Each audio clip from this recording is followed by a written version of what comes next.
Adrián subió las escaleras con el corazón golpeándole las costillas como si quisiera escapar de su pecho. Cada escalón crujía bajo sus pasos y el sonido parecía exageradamente fuerte en el silencio absoluto de la casa. Su mansión nunca estaba en silencio. Jamás. Siempre había ruido, tacones, aspiradoras, voces bajas, el tintinear de copas, pero ahora era como si el lugar estuviera muerto.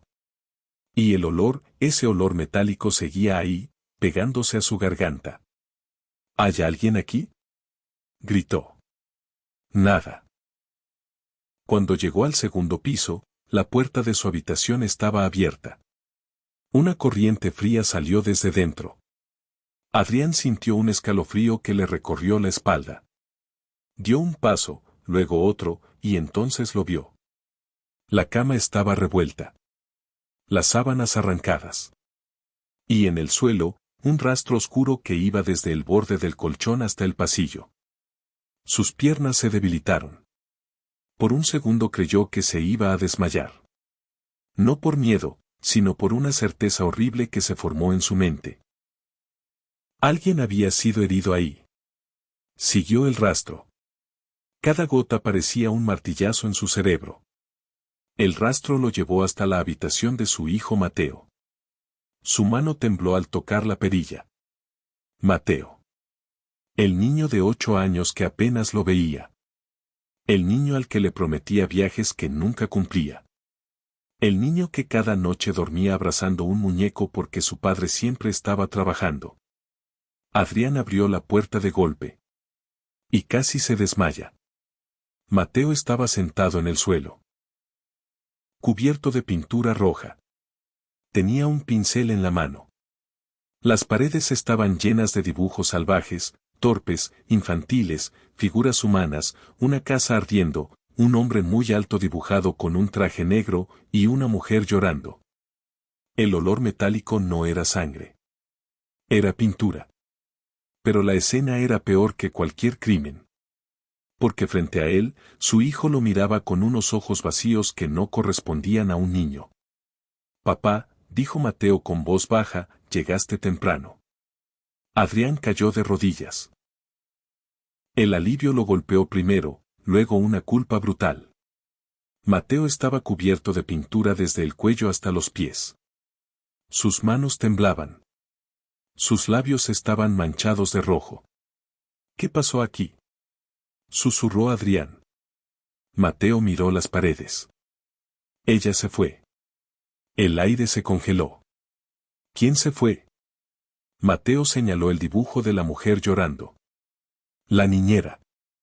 Dijo que no podía más, que esta casa estaba enferma, que tú estabas enfermo. Adrián sintió como si alguien le apretara el corazón con una mano invisible. La niñera llevaba 3 años cuidando a Mateo. Era quien lo despertaba, quien le daba de comer, quien lo llevaba a la escuela. Prácticamente, era su madre sustituta. ¿Y los empleados?, preguntó Adrián. También se fueron. Silencio. Adrián miró alrededor. Entendió todo de golpe. La casa no estaba vacía por accidente. Lo habían abandonado. Todos. Pero lo que lo aterrorizaba no era eso. Era la expresión de Mateo. Ese niño no estaba triste. Estaba resignado. ¿Por qué pintaste esto?, preguntó señalando las paredes. Mateo se encogió de hombros. Porque nadie me escuchaba. Las palabras atravesaron a Adrián como una bala. Se dio cuenta de algo que nunca había querido aceptar: su hijo llevaba meses pidiendo ayuda, y él no estaba ahí para verlo. Mateo se levantó lentamente. Caminó hacia él y apoyó la frente en su pecho. Pensé que no ibas a volver hoy tampoco, susurró. Y Adrián se rompió por dentro. Lo abrazó con fuerza. No como un gesto automático, sino como si temiera perderlo. Como si ese abrazo fuera la única cuerda que lo mantenía atado al mundo. En ese momento, su teléfono vibró. Número desconocido. Contestó. ¿Señor Velasco?, dijo una voz femenina. Soy Laura, la niñera de Mateo. Adrián se tensó. ¿Dónde estás? ¿Qué demonios pasó aquí? Hubo un silencio largo al otro lado. Yo intenté advertirle, dijo ella con voz temblorosa. Su hijo no está bien. Lleva semanas diciendo que ve cosas, que escucha voces, que hay alguien en la casa cuando usted no está. Adrián miró a Mateo. El niño lo observaba en silencio. Eso es imposible, susurró Adrián. No lo es, respondió Laura. Y hoy fue peor. Mateo habló con alguien. Yo lo escuché. Una voz adulta respondiéndole desde su habitación, pero no había nadie ahí. Un escalofrío helado le recorrió la espalda. Laura, dijo Adrián, dime dónde estás. No puedo volver, respondió ella. Pero si quiere salvar a su hijo, regrese a esa habitación. Mire debajo de la cama. La llamada se cortó. Adrián sintió un zumbido en los oídos. Mateo lo miraba fijamente. Papá, susurró, no mires ahí. Demasiado tarde. Adrián se levantó. Cada paso hacia la cama pesaba toneladas. Se arrodilló. Y miró debajo. Su respiración se detuvo. Había una caja de madera. Vieja. Polvorienta. Con cerraduras oxidadas. Adrián la reconoció al instante. Era imposible que estuviera ahí. Porque esa caja había sido enterrada hace 20 años. El pasado que él creyó muerto, estaba esperando debajo de la cama de su hijo. Y cuando la caja empezó a moverse sola, Adrián comprendió que su vida perfecta acababa de terminar. No fue una vibración leve. Fue un golpe seco contra el suelo, como si algo desde dentro hubiera pateado la tapa. Adrián retrocedió instintivamente y chocó contra la cama. Mateo soltó un grito ahogado. Te dije que no miraras. Susurró el niño. El corazón de Adrián latía tan fuerte que apenas podía oír sus propios pensamientos. Miró a su hijo. Mateo estaba temblando, pero no parecía sorprendido. Eso fue lo peor. No era miedo nuevo. Era un miedo viejo.